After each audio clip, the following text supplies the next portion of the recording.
I waited 3 days for this game. Now, in any other occasion, you guys know I would be ranting up a storm if I was not able to get into any of the servers. You know, if it was Call of Duty, if it was Battlefield, you best believe there will be a YouTube video on this channel of me complaining and bitching about how the servers are trash. But this is one of the only games where I can go 3 days of sitting there for hours trying to log into their game with no luck, nothing going on. I can't even play it once, and I'm still not angry at them. I still am eager to try out this title, and let me tell you guys something. Every second that I waited was 1,010% worth it. Are you a Call of Duty player that's simply tired of all the horrible things that are being added and introduced into Call of Duty? The direction of how Warzone is the only key factor to the game now, according to Activision. Of course, 6v6 is basically just a dead cycle in the game. Or are you a Halo fan that's just waiting for Halo Infinite? You know, Halo 5 was a little too far out for the core Halo fans. They didn't really enjoy it that much, so we're basically just waiting around for Halo Infinite to drop. But until then, you're looking for a game that resembles Halo a little bit. Check out Splitgate. You know, typically I would not be eager or telling you guys to go right now and download the game. I might say, yeah, maybe give it a look, you know, check it out. I recommend getting it, but no, I'm telling you, each and every one of you guys out there who are listening to this video, for each view, I want you right now, no options. You don't get an option. Go download this game. It is free to play, and it's cross-play across all platforms. You can get it on PlayStation, Xbox, or PC. This game right here is pretty much Halo plus Portal, but minus the spongy characters of Halo and minus the slower gameplay of Halo. This game is extremely fast-paced. I mean, for Christ's sake, you could put a portal in your spawn and a portal in their spawn. You could instantly go and spawn and kill someone if you really want to. The plays that you can make in this game are phenomenal. Now, before we actually dive a little bit deeper into the game, I do just want to say this. One of the reasons that I really am hyped for this game, and one of the reasons that I'm showing so much love and support to this, is because of the development team. For those who don't know, this game has been out for about 2 years now, I believe, and it's been developed by 4 individuals. 4 people made this game with a dream that they can make something pop. And they did. They just got a $10 million budget for this game to increase the servers and to hire more staff. So a team of 4 has now increased to a team of 6, and also they're hiring 2 more people in a couple of weeks. So that team is going to be increased to a team of 8, and hopefully so on and so forth. There'll be more employees working on this specific game to make it better. So I do just want to say, if you're having trouble logging into the servers, which it's a very big problem, trust me, the queues go from like 30 minutes to a full hour. It's very complex right now. If you're lagging out the game, if your game is crashing, if stability issues, cut the developers some slack. There are 4 people working on this game right now, and it's performing better than a AAA developed game.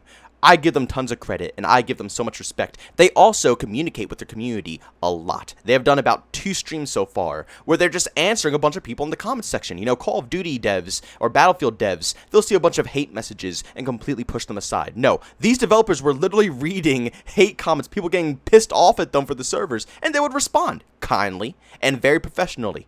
And with that being said, that got all of my respect. If a development team can treat their community specifically like that, even the angry ones, even the people who are pissed off at the game, those are the developers that you want, because they know that the people who are pissed off, they're not pissed off at the developers specifically. The reason they're pissed is because they love their game and they want the game to improve. And when a developer can understand that, that's how you know they are amazing. But it goes much deeper than just the developers. I'm going to be honest. I've been told multiple times to check out this game. At least 20, 30, 40 plus times in my live streams. And if you guys want to watch me play this game, I'm going to be live today around 3 to 4 p.m. Eastern time, playing it for like 7, 8 hours. I'm going to be grinding out content because I do want to make future videos, tips and tricks, negatives about the game that I want to see improved, which I've found a few things. But obviously, like I said, it's a beta. I'm not going to be angry, obviously. I just want to give some constructive feedback for the actual developers of the game to make some minor improvements for the overall title. If you guys want to be a part of that journey, make sure you guys check out my Twitch channel. Link to that stuff is down in the description. But as I was saying, it's much deeper than just the developers. It's down to the gameplay itself. And I pushed this game aside so many times as so many people kept telling me to try it out because I was in my Battlefield phase and my World War III phase, and there were so many different games I wanted to give a shot. I kind of pushed this game a little bit back. Not saying I wasn't going to play it. I definitely wanted to give it a try from everybody telling me. But it was pushed a little bit back compared to, you know, other new FPS titles that are recently coming out. But when I say I really regret that, I 1010% mean I really regret that.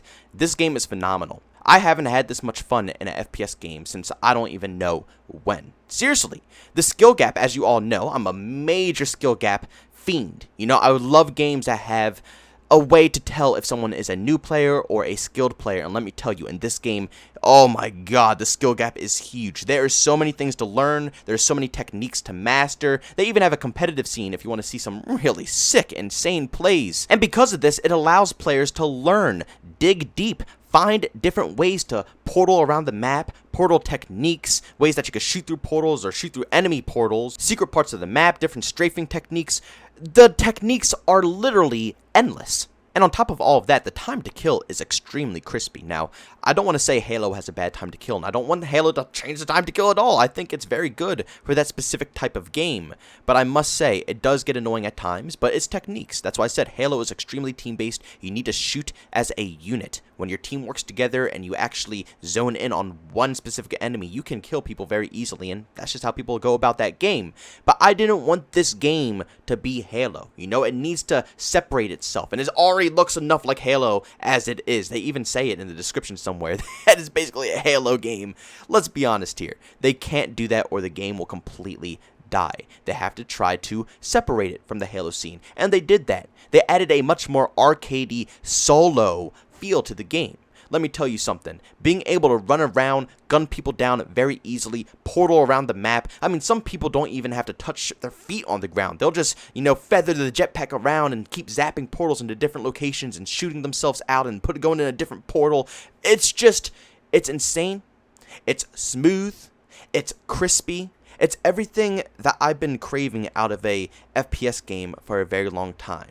You know, I don't want to say that I hated jetpacks out of Call of Duty, but I feel like they over-abused it. That doesn't mean the gameplay was bad necessarily, but I feel like they could have probably perfected the jetpack craft, but it's typical Call of Duty. It's always going to be the bullcrap, it's always going to be the cheese. They didn't really do it that well. Honestly, Titanfall was probably the GOATs when it comes to advanced movement, but this right here is about to take the crown. I mean, I've shown this game to multiple different gaming fans. Battlefield fans, Call of Duty fans, Halo fans, you can even go back to Gears fans. It's something about the change of gameplay. It's all about the portals. The portals change the feeling of an arcade FPS game drastically. And I've always thought about what happens if Portal becomes an FPS game. Would that even work? And let me tell you, it works. It truly works. This is the next upcoming advanced movement style game. Being able to use jetpacks along with being able to portal wherever you want on the map, the finesse moves, the flanks, the crispy time to kill, along with really rewarding and satisfying headshots. It's a perfect package. I personally feel like this right here is going to be pulling a Fortnite. Now, it's not going to be as big as Fortnite because clearly it's not a battle royale. That's why Fortnite obviously popped off. But I think it's going to be big with the innovations. Just like how Fortnite added building into shooters, this game is adding portals. And Fortnite has lived on for ages now because, as we all know, as time has gone on, people have perfected the crafting in that game to be able to build fortresses in the matter of seconds, which once again is a massive skill gap separating the casual players from the really good players. And I suck at Fortnite, so I'm not mad about it. You know, I just don't play the game because I don't know how to craft. But this right here, like I said, it's an innovation in the game that will add a skill gap that people are going to be obsessed with getting good at. It is honestly endless, the things that you could do with portals and how you can navigate around the map with them. It seriously is. You can do so many different techniques, so many different launches. It's amazing. And sadly, I haven't really shown too much Portal gameplay because in this game mode, the VIP, which I was the VIP in this specific lobby here, you don't get to use portals. Your team has to kind of defend you and make portals for you. So I went on a long streak, so I didn't get to really use any portals. But at the end of the day, I highly suggest you guys go check out the game for yourself and see how the portals work. It's completely free to play, it's on all platforms, and I see absolutely no reason for you not to go ahead and just give it a quick little download. It's extremely easy to run, it's not a lot of space, anybody can play this game. Just remember, in its current state, it's pretty darn poor, but it is going to be improved over time. Like I said, they just got a $10 million budget to improve this exact game, hire more staff, hire more crew. Within the next upcoming year, it's honestly going to be amazing, but cut them some slack. It's 4 people working on this game. You have to keep that in mind. 4 people trying to manage this full game of hundreds of thousands of people pouring into it. cut them a little slack, let them do their thing. It will get to the point that we all want it to be. But guys, thanks so much for tuning into this video. If you enjoyed it, make sure to leave a like button. If you hate it, leave a dislike. Also, if you're brand new and you enjoy the content, subscribe and hit that notification button. Also, if you want to chat with me, there's 2 ways to do so. I have a Twitter and Discord. Both those links are down in the description. And also, if you want to catch me live streams on video games, I do that over on Twitch. Link to that is in the description as well. But guys, thank you so much for tuning in. See you all next one. Peace out.